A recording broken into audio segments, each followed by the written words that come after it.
In this example, a 600 picofarad capacitor is charged by 200 volt supply.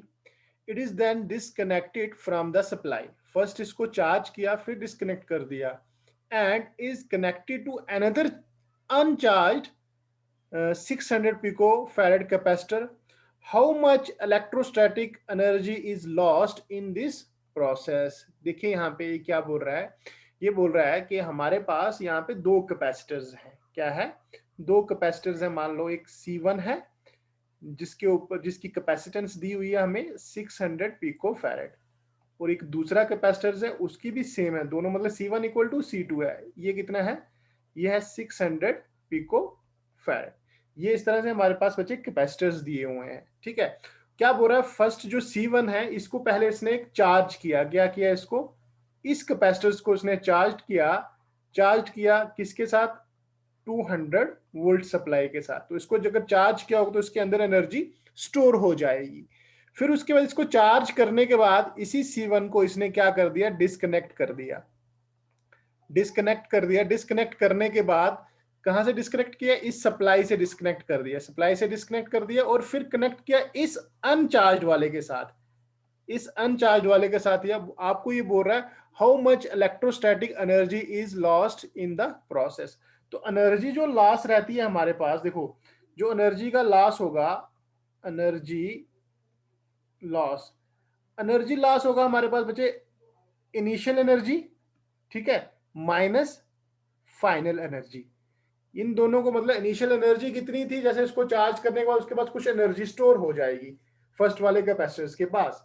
ठीक है, तो वो उसमें से कुछ फिर जब दूसरे के साथ उसको कनेक्ट करोगे, जब दोनों कैपेसिटर्स कनेक्ट होंगे, जब दोनों कैपेसिटर बच्चे कनेक्ट होंगे तो चार्ज ट्रांसफर होगा एक से दूसरे की तरफ।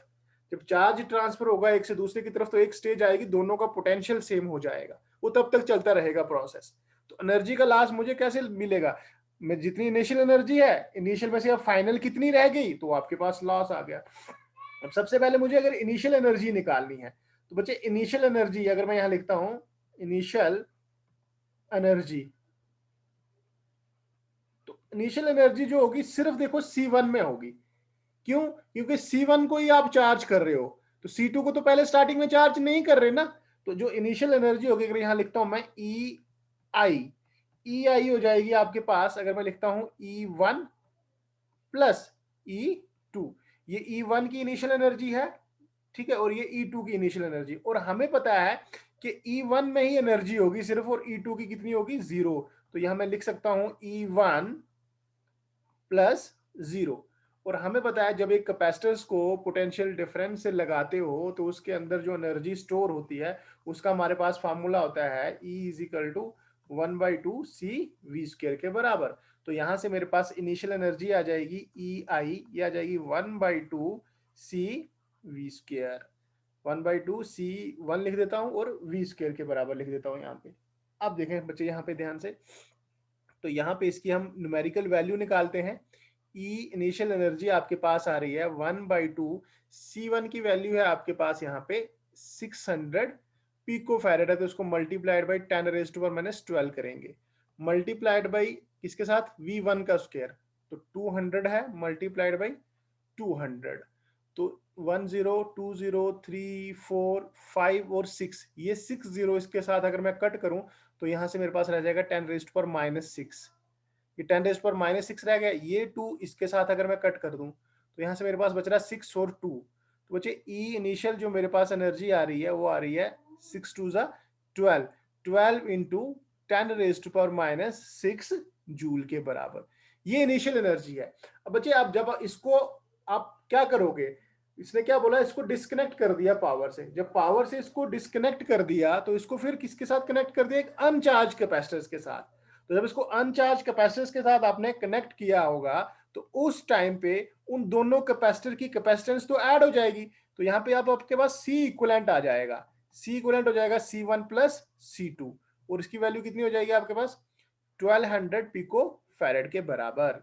और अगर आप लोग ध्यान दें तो जो चार्ज होगा, क्योंकि आपके पास यहाँ पे जो C2 है वो तो अनचार्ज है, तो चार्ज सिर्फ C1 के पास होगा। तो यहां हम लिख सकते हैं कि इनिशियल चार्ज इनिशियल चार्ज की वैल्यू कितनी होगी आपके पास, Q equal to C1 V, Q equal to C1 V, क्योंकि C1 की वाली बात कर रहे हैं, क्योंकि इसी के पास चार्ज होगा, यही तो बाद में ट्रांसफर होगा, इससे उसकी तरफ जाएगा। तो ये हम Q इनिशियल भी निकाल सकते हैं यहाँ पे। तो Q की वैल्यू मेरे पास आ जाएगी C1 V के बराबर। इस चीज को अगर आगे फॉर्मूले में हम सब्स्टिट्यूट करेंगे, ये यहाँ पे तक रखते हैं रिजल्ट। अब यहाँ पे मुझे निकालनी है फाइनल एनर्जी। तो जब हम कैपेसिटर्स को कनेक्ट करते हैं और क्या होता है कि उनका एक स्टेज आएगी, वो तब तक प्रोसेस चलता रहता है जब तक पोटेंशियल दोनों का सेम नहीं हो जाएगा। जब पोटेंशियल दोनों का सेम आ जाएगा उस स्टेज पे, जब पोटेंशियल सेम होगा तो चार्ज मूव नहीं करेगा, क्योंकि चार्ज मूव कब करता है, चार्ज तभी मूव करता है जब पोटेंशियल का डिफरेंस हो। जब पोटेंशियल का डिफरेंस ही दोनों कैपेसिटर्स में सेम हो जाएगा, एक कैपेसिटर मान लो स्फेरिकली है, इसके साथ ये, तो यहां से चार्ज ट्रांसफर तब तक होता रहेगा जब इसका पोटेंशियल और इसका पोटेंशियल क्या हो जाएगा, सेम। तो हमारे पास फार्मूला होता है, देखो एनर्जी का, एनर्जी स्टोर, इसका एक और फार्मूला होता है हमारे पास। पोटेंशियल अगर उस केस में कांस्टेंट है तो यहाँ लिख सकता हूं मैं, ई जो फाइनल होगा बच्चे आपके पास, वो हो जाएगा आपके पास क्यू स्क्र अपान 2c। ये फार्मूला होता है हमारे पास, E is equal to Q square upon 2c। Q तो आपके पास सिर्फ यही है, क्योंकि टोटल चार्ज तो वही होगा, कंजर्व होगा, वही तो ट्रांसफर हो रहा है। और सी की जगह आपको सी इक्वलेंट लेना है, क्योंकि दोनों की बात हो रही है, दोनों को कनेक्ट किया हुआ आपने।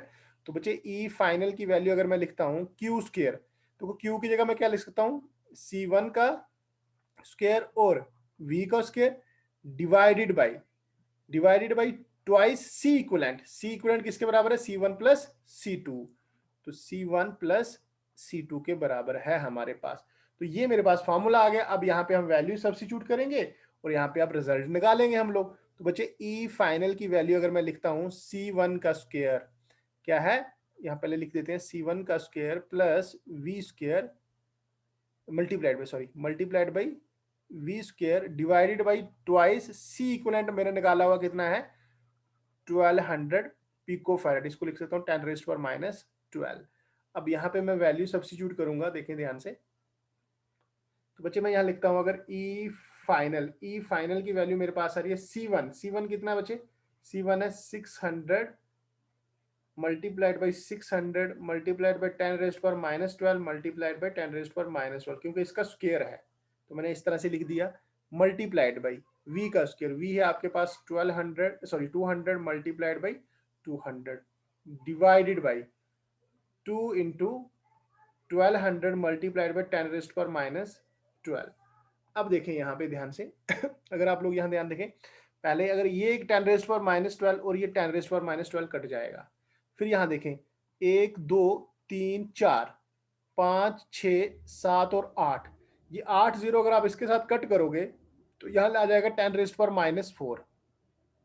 10⁻⁻4 आ गया ये। अब देखो यहाँ से ये कट करेंगे हम, ये 2 आपका इस 2 के साथ कट हो गया, ठीक है। अगर इस 6 1 जा 6 6 2 जा 12, तो ये 200 आ गया आपके पास। अगर इसको मैं कट करूं 2 को, तो यहाँ मेरे पास बच रहा है 100, ठीक है। अब नीचे तो 100 आ गया, ऊपर रह गया 6। इस 100 को ऊपर ले जाऊंगा तो 10⁻⁻2 हो जाएगा। तो मेरे पास आ जाएगा 6 इंटू, सॉरी 10⁻⁻4 है, ये 2 पावर ऊपर जाएगी माइनस की, तो 10⁻⁻6 हो जाएगा। तो 6 इंटू 10⁻⁻6 जूल के बराबर आ गए आपके पास फाइनल एनर्जी। तो अब एनर्जी का लॉस निकालना है आपके पास। तो बच्चे लॉस आपके पास हो जाएगा final energy, sorry initial energy कितनी है आपके पास 12 इंटू 10⁻⁻6 और माइनस 6 इंटू 10⁻⁻6। तो ये आपके पास आंसर आ रहा है यहाँ पे 6 इंटू 10⁻⁻6 का आपको क्या हो जाएगा, 6 जूल का क्या हो जाएगा, लॉस हो जाएगा। ये आपका आंसर आ गया बच्चे।